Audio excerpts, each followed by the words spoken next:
Tanta coisa acontece na política que muitas vezes os acontecimentos passam com muita gritaria, muito comentário, muita hipérbole e logo somem sem que a gente tenha tido certeza se algo importante aconteceu mesmo ou não. Pois na semana passada, muito longe do Palácio do Planalto, algo realmente importante aconteceu. Algo que periga se tornar um dos temas mais fundamentais das eleições de 2022. Foi a briga entre Ciro Gomes e Lula. Ela é importante pelo que revela sobre Lula. Ciro estava falando no podcast Estadão Notícias. Será que o Bolsonaro aconteceu por acaso? Não foi, não. Quem produziu o Bolsonaro foi a irresponsabilidade criminosa e corrupta do senhor Luiz Inácio Lula da Silva. Quem produziu o Bolsonaro foi a crise econômica produzida pela falta absoluta de responsabilidade do Lula, que nos impôs uma presidenta sem nenhuma qualificação para o cargo, sem nenhuma aptidão nem vocação para o cargo, e que vai lá e faz o oposto do que prometera, não é? E desastra o país. São números. Aí você chama isso de ilação. Isso é um debate, ou eu tenho razão ou eu estou mentindo. Não tem negócio de ilação. Não tem... A primeira reação de Lula foi o jornalista Guilherme Amado quem trouxe. Lula disse que Ciro fazia o que qualquer candidato tem de fazer, atacar quem está em primeiro, e que não iria responder. Só que Dilma respondeu num tweet. Só Ciro Gomes é competente. Esse é o pecado da sua enorme presunção.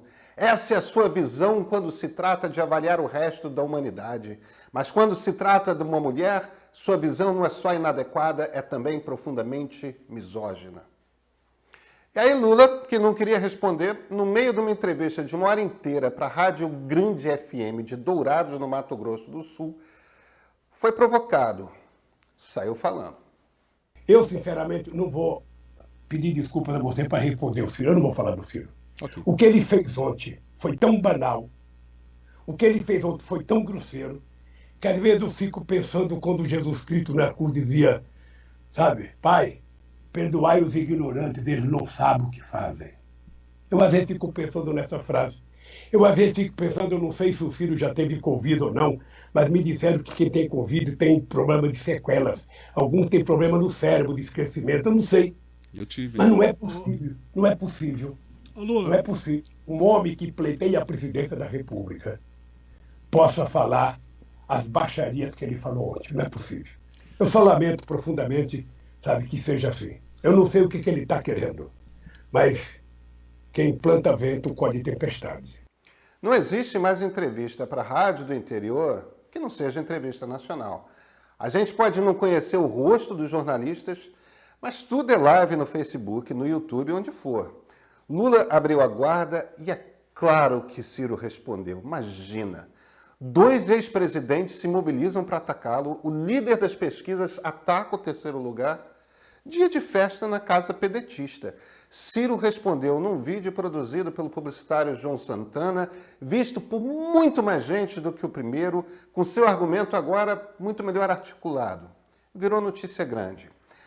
A ideia aqui não é ficar no fogo cruzado, com a resposta do Ciro, depois a tréplica de não sei quem no PT e por aí vai. O problema é o seguinte, Lula não está preparado para responder as perguntas nos termos que Ciro Gomes quer fazê-las.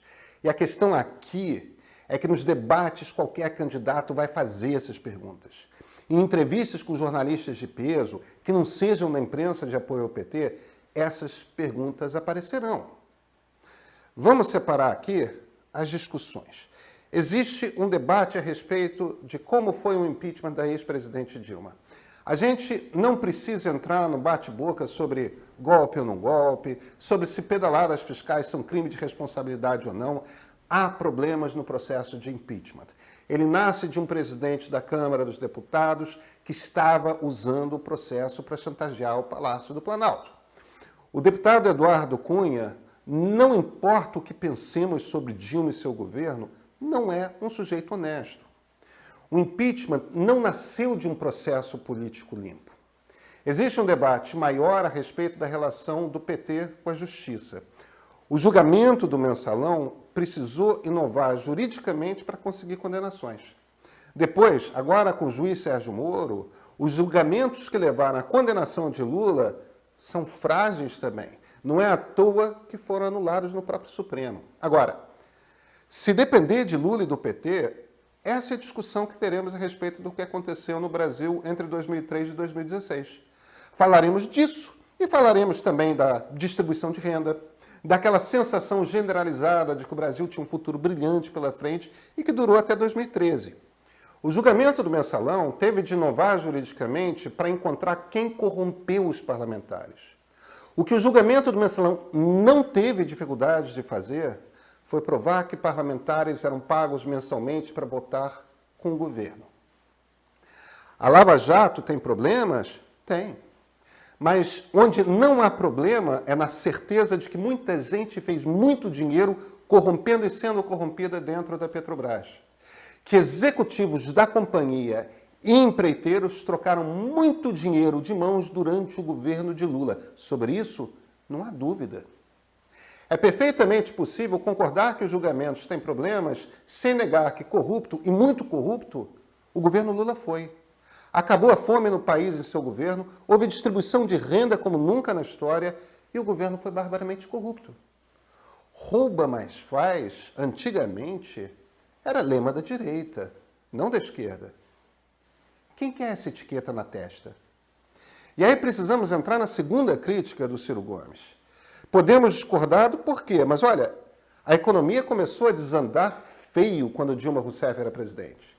Uns vão dizer que a culpa foi de Joaquim Levy e sua economia liberal. Outros vão dizer que o problema foi que Dilma fez o inverso do que prometeu. Uns terceiros afirmarão que ela mudou a política econômica que vinha desde Fernando Henrique, e aí, quando veio para as mãos de Levy, já era tarde. Não importa aqui qual o diagnóstico. Dilma era a presidente da República, se desesperou, rompeu com o Congresso Nacional ao mesmo tempo em que botava gente de visões diametralmente opostas para tocar a economia no seu governo. É claro que deu errado. É claro que desmoronou. E isso aconteceu por inépcia, porque Dilma fez tudo errado na gestão e tudo errado na condução política, tudo ao mesmo tempo. Dilma foi uma presidente incompetente. Lula que a pôs lá. O que esse episódio de Ciro Gomes mostra é que, quando colocado num lugar em que não pode responder a culpa é do Moro, a culpa é do Joaquim Barbosa, da imprensa, do Eduardo Cunha, aí Lula não tem resposta. Se ele pode fugir da acusação de que seu governo foi corrupto, batendo no Moro, ótimo. Mas quando alguém se vira e diz, Moro foi um problema, mas como se roubou, hein? Aí ele trava. Aí a culpa é da Covid que o Ciro teve, que afetou o cérebro, enfim, resposta de terceira série, né? E isso é grave, porque Lula deve essas respostas ao Brasil. Deve porque foi presidente e deve principalmente porque quer voltar a ser presidente.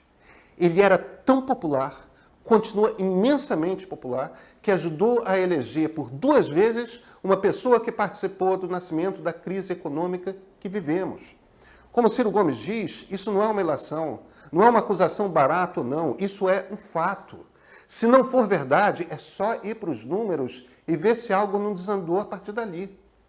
Assim como ele participou do processo que foi ficando cada vez mais agudo do corrompimento das relações entre Planalto e Congresso. Não, ele não começou isso, mas ele foi com vontade. E as primeiras pessoas com quem ele quer conversar em campanha, quem são? Renan Calheiros, Eunice Oliveira. Lula parece alguém que deseja inaugurar uma relação diferente com o Congresso? Como é que pode, tendo os melhores publicitários, a maior experiência de qualquer candidato, Lula, a 1 ano da eleição, não ter ainda resposta para as críticas mais fáceis de fazer contra ele? Ah, claro, o presidente é Jair Bolsonaro. Você quer Bolsonaro de volta? Eu? Eu não quero, não. Qualquer um, menos Bolsonaro.